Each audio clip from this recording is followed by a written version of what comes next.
Well, I was in an improv group briefly when I lived in Queens. They were called Them Again. Ooh. And just my friend and I he's found an ad and said, let's try it out. And I learned a lot. I really think the most important thing, if anybody takes improv, is to just go with it.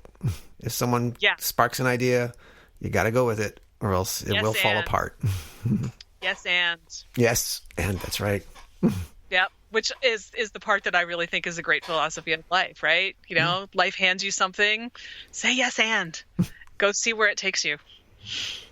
You know, when I heard Bradley Cooper being interviewed when he did the movie Limitless with De Niro, I think De Niro was trying to interview him in character. And so he said, just tell me about your character. And then he gave him as much as he could. And then De Niro just sat and looked at him and said, continue. It's like, he just tried some more stuff. And De Niro looked at him. Continue. How much more do I have to pull out? But, he came up with answers and okay. It helped him expand his character. There's something about being thrown into something that you can't control, where you're, in over your head, which with improv you are, because you have no idea what's going to happen, that makes stuff come up out of nowhere that you never could have predicted. And, it often surprises you in the best of all possible ways. Sometimes it surprises you with, good grief, that was terrible. But most of the time, at the very least, you're reminded that there's more to you than what you think there is in your ordinary life, because you aren't thrown in over your head on such a regular basis to the extent that you are in improv. Absolutely. Yeah. Totally agree there. So you did some plays in your younger years. Now, did you go to college for any writing or any other art? I did an English major. I sometimes wonder if I shouldn't have done theater, but I did English because I love to write. I started writing, I don't know, if you could interview my middle school teacher, which you probably can't anymore, I think she would have told you that I was writing all the time in middle school, but not like I was in high school.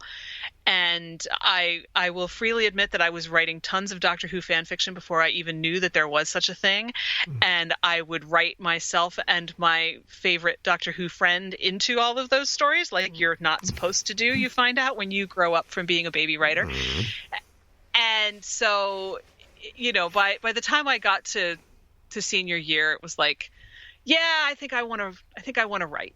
So I majored in English, but I picked my school for its choir, which doesn't really make any sense, but it's what I did because I went to my dad's alma mater, which was Bucknell University in the middle of nowhere, Pennsylvania. And I went because I wanted to sing with the choir that he had sung in, because we'd gone up for enough things while I was in high school that, I would just sit there and listen to them and think, I want to sing with this choir. So my actual major was sort of incidental. I mean, they had perfectly good English program. That's not why I picked my school. That is not how you're supposed to pick your school. Generally, no. But it's what I did. And when I was teaching, and kids would be applying to schools, I would be like, look, I can tell you, because they would say, well, how many schools did you apply to? And I'd be like, okay, look, you can't tell the college guidance people that I told you this, because they will have a fit. I applied to one school. And Alex's eyebrows just jumped. Yeah, that's how most people react. And it didn't really occur to me until I got my early decision letter before I opened it. As soon as I pulled it out of the mailbox, I thought, if this doesn't say what I want it to say, kind of in big trouble.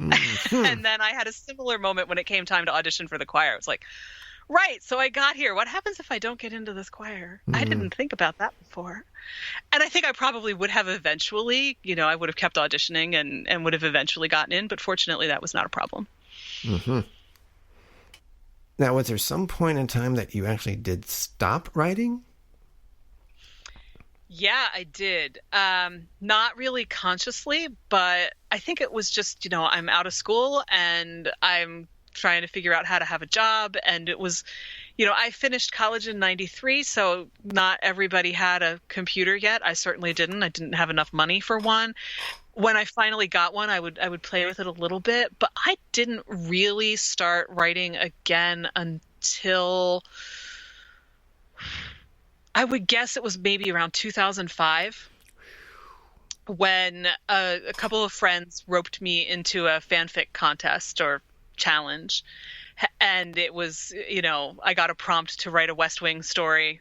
And I loved the West Wing, though. Boy, is that a high bar, right? Because the writing on the West Wing was just so high and so particular. And so I started playing with stuff like that again. And it was one of those things where, when you stop doing it for a while, after a while, you forget why you loved it so much in the first place because you haven't done it.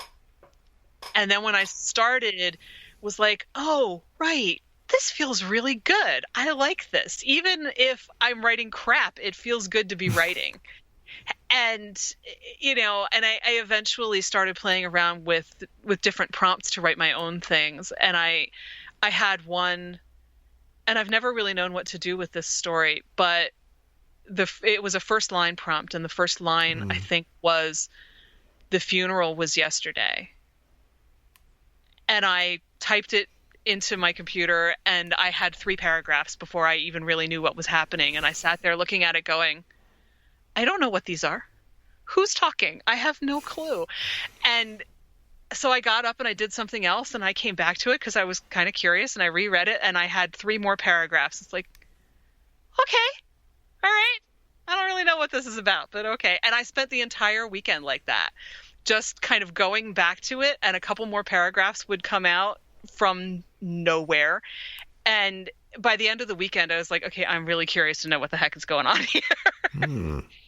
And I've never known what to do with it because I don't entirely feel like I wrote it. It's like this thing that just came out of nowhere through my fingertips. So whose is it? I've never even really edited the thing because I'm not sure it's mine to edit. So it just kind of is sitting there languishing on a hard drive at this point because it's like this strange little thing that I don't quite know what this is. But that whole weekend reminded me of, there's a composer, and I think it's one of the Italians that starts with a V. So, Vivaldi or Verdi or somebody like that, who said, I don't write anything. I'm just taking dictation from God. And I'm like, I have no idea about God talking to me about anything, but that feels like that as much as anything else. So who knows? It could be. I don't know where that came from. But it got me starting writing my own stuff. So as opposed to borrowing other people's characters. And then a couple of years later, I decided I'm going to go do an MFA program. And that was at Goddard? Yeah, it was. It was at Goddard College up in Vermont. Vermont. Why that college?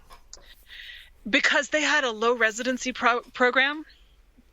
And I wanted to be able to keep doing my full-time job. I did apply to one school that had a regular residency program. I'd have gone absolutely broke if I had done it. But I wanted to be able to keep teaching, which I was at the time. And I wanted not to go broke. And so I applied to 3 schools, and I got into one. So that's the other reason that I picked Goddard, was it was the one that picked me. And I really think that I was supposed to end up at Goddard. I think that it was kind of like the universe deciding, I'm not going to let you screw up and pick the wrong school. So you're only getting into one. Therefore, that's the one you'll go to. And it was absolutely the right place for me to be. The writing program was good, on point, all that? The writing program is very, very good. But the thing that makes Goddard really different is that I had resisted the idea of going for an MFA for a while. My brother had gone to do a master's in architecture, and he was so in love with it a year or two before that he kept saying to me, Nance, you got to go. You got to go to grad school. It's the best thing ever. And I'm like, what would I go for? I don't want a master's in English because a lot of it just feels like you're making stuff up and getting credit for it, and I don't feel like doing that. And the only thing I can think of to go for is creative writing. But with a lot of creative writing programs, you end up kind of coming out like a cookie cutter, like we're going to stamp out this kind of writer. Because I had talked to people who would say things like, yeah, I went and I did my MFA, and I had this story that was about this ghost, and, the ghost would come back and haunt this person, and, whatever all else it was, I don't remember. But it was not literary fiction. And therefore, I was told that I should take that story and I should put it in a drawer until I was finished my MFA, because that story was not good enough. And I just thought, I don't know. Wait, no, that's not right. And also, in a lot of programs, there is so much pressure and so much competition among students that writing workshops can easily turn into a bloodbath where everybody is just hoping that they're the one with the least blood on them at the end of the class. And I don't think that that's productive. You know, it can be incredibly destructive.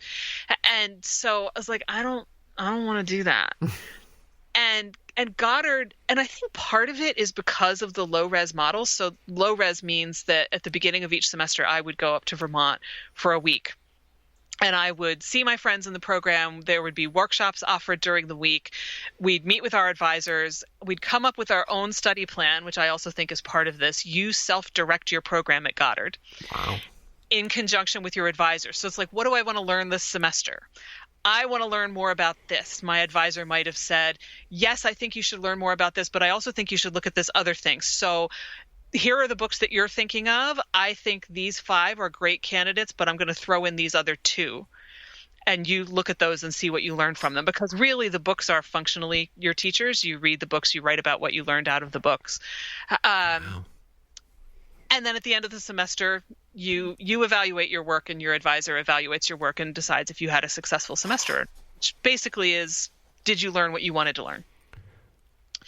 So, and I think that takes a lot of the competition out of it, because I'm not trying to learn the same thing that you're trying to learn.